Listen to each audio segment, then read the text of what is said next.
We are in the midst of a childcare crisis and we need urgent action. The cost of childcare was basically the same as how much I was going to be bringing home.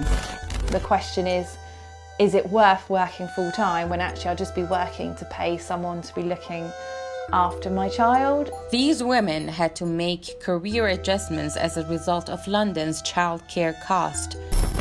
The UK has the most expensive childcare system in the world.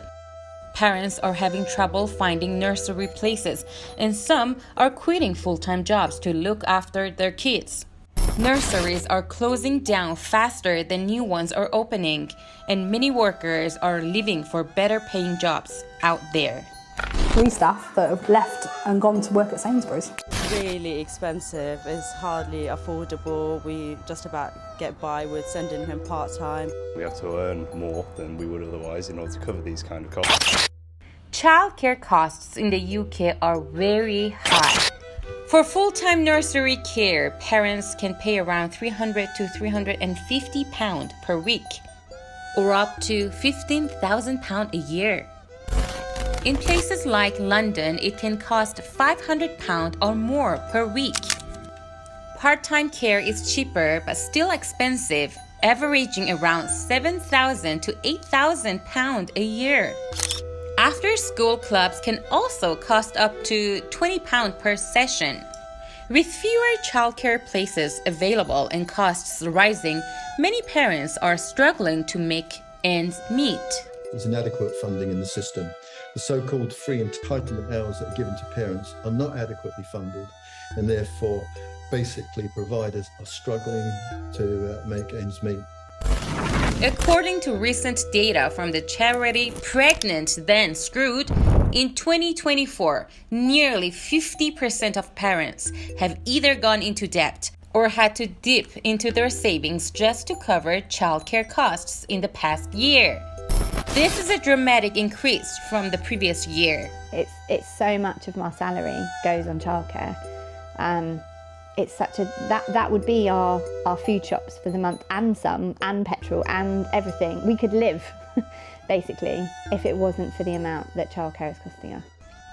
The financial strain is also affecting parents' ability to work.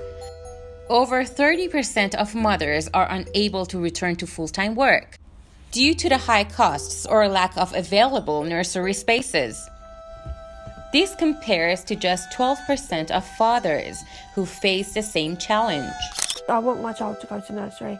I've worked in a nursery for 10 years, so I see the benefits of it. And that's something that I didn't get the privilege of myself when I was younger because my mum couldn't afford it. In an even more heartbreaking statistic, more than half of mothers who have had an abortion say that the high cost of childcare was a key reason for their decision.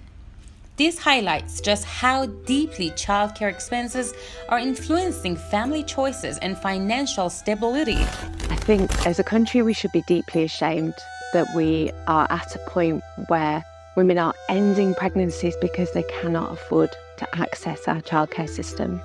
All of the research shows that if you invest money in childcare, you can get more money back into the economy. But nurseries are struggling too, and they say they can't afford the increased cost of stuffing. They can't afford the increased cost of energy, and they are increasingly closing their doors. They say that the free hours that they provide at the moment aren't sufficiently funded by the government and haven't been for years. Now, the government has promised a revolution in childcare.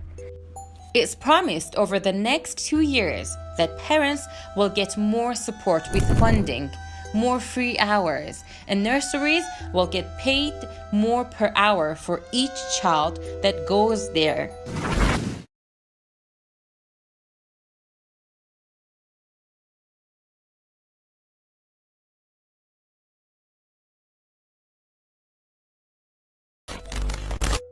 Groups like Pregnant Then Childcare Crisis in the UK for changes like families and workers across the country. While the government promises more support, it's clear that real change is needed. At Brit Pulse, we cover important social issues like this. If you want to stay informed and be part of the conversation, follow us and subscribe.